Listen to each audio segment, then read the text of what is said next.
Hi guys, it's Monday, and I am kicking off Drag Appreciation Week, which is kind of a unique topic, but I mean, I'm actually really excited about it. I am very fond of drag queens. I kind of have a little bit more of an appreciation for drag queens. I admire them so much. I'm gonna try and give you a little bit of a history lesson on drag queens, and it's not like in-depth or anything. I'm just gonna explain to you why I have such an admiration for drag queens. Drag queens go way back. They've been on basically the high heels of the LGBT rights movement and the revolution as far back as I can remember. I mean, the 1960s were the Stonewall riots, and that was when gay men were basically hunted down and prosecuted for being quote-unquote feminine.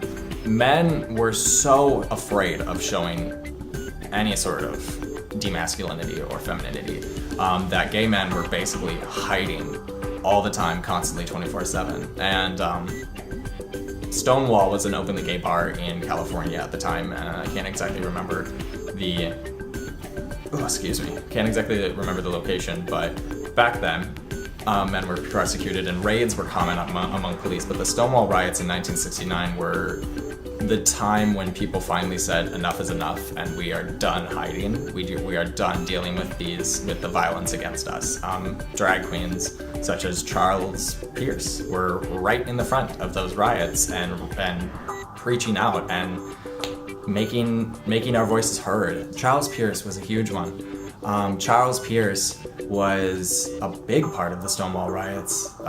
He believed in fighting for who you are and not being afraid to show yourself, and accepting diversity and accepting difference within people. And he was enraged, as many other drag queens and many other just people were around the Stonewall. Drag queens were the people that basically said, you know what, I'm not gonna hide myself. Another huge figure was Divine in the 70s when I think Pink Flamingos was the breakout film that Divine was in, but Divine was a very like punky drag queen, bigger you could say, but definitely a very, very scary image to people who are very conservative. And Divine was one of those people that kind of had that image throughout her life. A lot of people know Divine as the mother in the original Hairspray, and that was kind of the moment where people really noticed her. Divine was a queen that said, accept diversity or accept defeat. It's so admirable. I mean, drag queens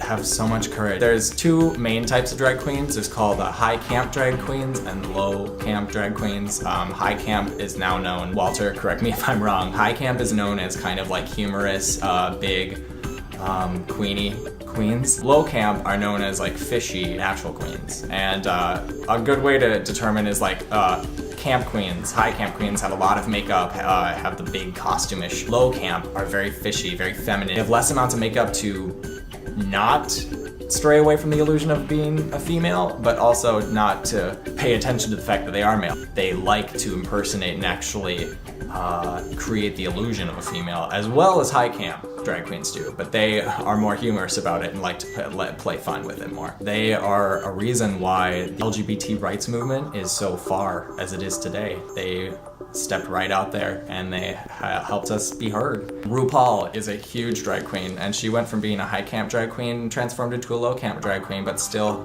has her distinct look. And every drag queen has their distinct look, but RuPaul is famous for so many reasons. And RuPaul is a very good role model, I think, for many people, because RuPaul just has good ideas all throughout the spectrum and can offer many pieces of advice to anybody.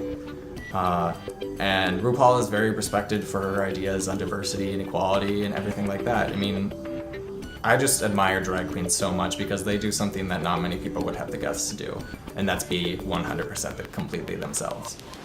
Even though they're impersonating women. But you know what?